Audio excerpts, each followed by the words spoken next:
There are some very talented people in this room, one of which recently made contact with us, and she had written a book, and she had some history with the Jude House. And I can't say that I've read the entire book, but I was really having difficulty putting it down at my desk at work, and I had other things I needed to do. So I intend to read the book. It is engaging, her story. But she is here tonight, so I want to ask Marilyn Biesel to come forward, and she has a few things she wants to share with us.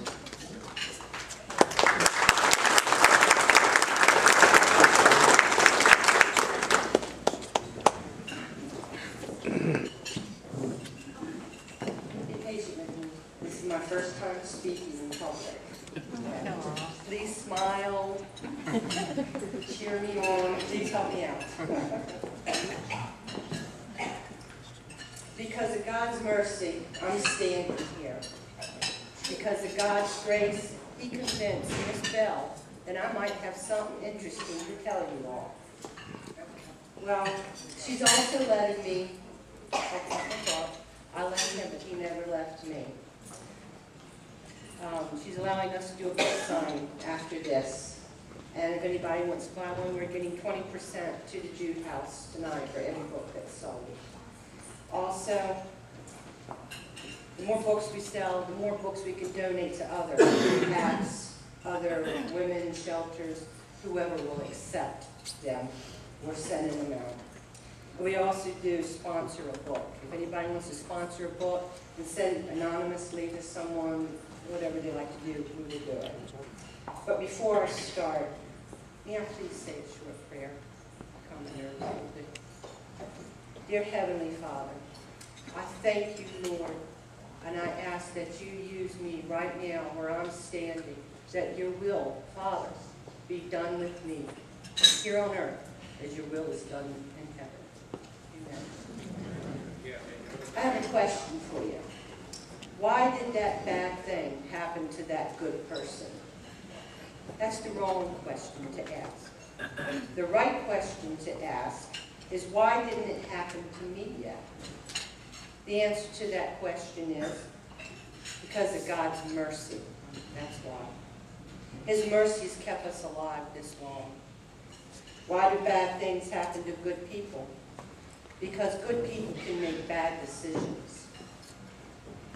I'm sure this room is full of good people. You're here, you're supporting the Jude House. You're good people.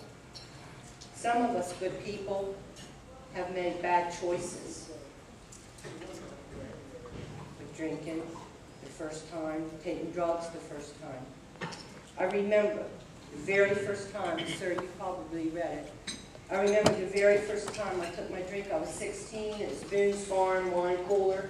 The second mistake I made was the gentleman I was with that attempted to date rape me. On page 77 of my book, I left him, but he never left me, it says, we control what we choose to do, but once we choose it, it controls us. Because of that Boone's Farm wine cooler choice that I made, my drinking career lasted 26 years. And I know there's some people in here that aren't even 26 years old. It took my life over for 26 years. And it makes me very mad that this happened. I allowed this to happen. But in 1985, I was introduced to the Jude House because of our legal system. I got 2 DWIs within a 3-month period of time. I went there hoping to stay out of jail. It didn't work. I still went to jail. We control what we choose to do, but once we choose it, it controls us. 2 weeks after being in the Jude House, I knew I was strong enough to get out of there. I had all the equipment needed to go, but they wouldn't let me go. So they said I needed to spend more time with them. So thankfully, to my benefit, the Jude House sowed more seed into me, good seed into me. It was like they gave me a toolbox full of tools. And it went deep into me. But sadly, when I was released from the Jude House, I bolted shut that toolbox for 13 more years. That seed was still in me, though, that they put in me.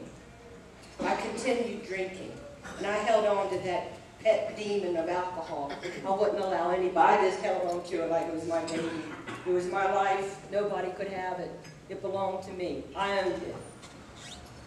We control what we choose to do, but once we choose it, it controls us. Glory to God for His mercy. He let me live the next 13 years. Finally, in March 1998, the seed sown by God's mercy, my parents' prayers, and the Jude House matured, and I reaped the harvest. I was made free from the bondage of alcohol and abuse because of God's mercy. He saw that I had a good heart. He chose me. I choose to believe this same thing about those who are searching for freedom. I believe their hearts are good and valuable. I believe their hearts are precious to God. I sincerely pray over all who are struggling right now. It takes everything I have not to cry, because I know what you're going through. I know what you're going to go through. And I know you can come out. I came out. His mercy let me live long enough. I pray His mercy lets you live long enough to get in the Jude House, to stay in the Jude House, and get the tools and the seeds that you need, that they plant into you. We can't let the Jude House suffer for all the good that they're doing. They are doing good. Even if you're mad at them and don't like them, they're still doing good. There's thousands and thousands of Marilyns out there in this world that want to be free from this addiction. And they can be free from this addiction. There's a way. Some of us, someone back in 1985 sowed seed. Somebody sowed seed. And you all are sowing seed here in 2012. Because of their seed sown, I was able to write a book to help others out of the same hellhole I was in. Pick up book.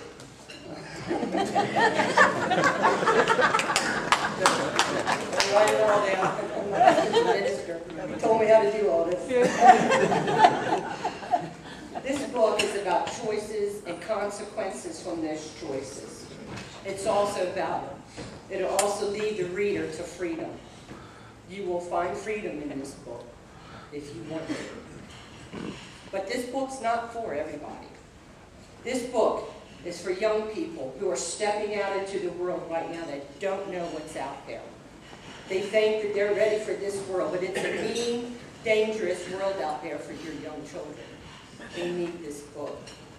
It also helps to find the warning signs of addiction and abuse so that they can be prevented from going down that road.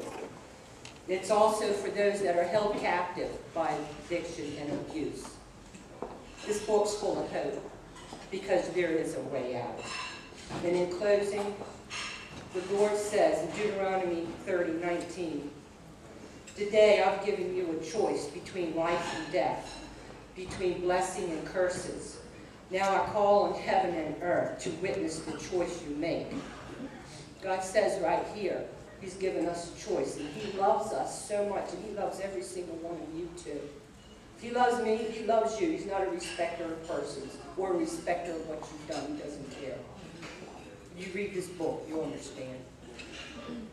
He says here, who to choose. He says, that you would choose life so that you and your descendants might live. We have to keep the Jude House descendants alive. The ones in the past, the ones in the present, and the ones in the future. And helping the Jude House stay open is the way to do it. Those of us who choose life must help out those who haven't gotten there yet. Thank you.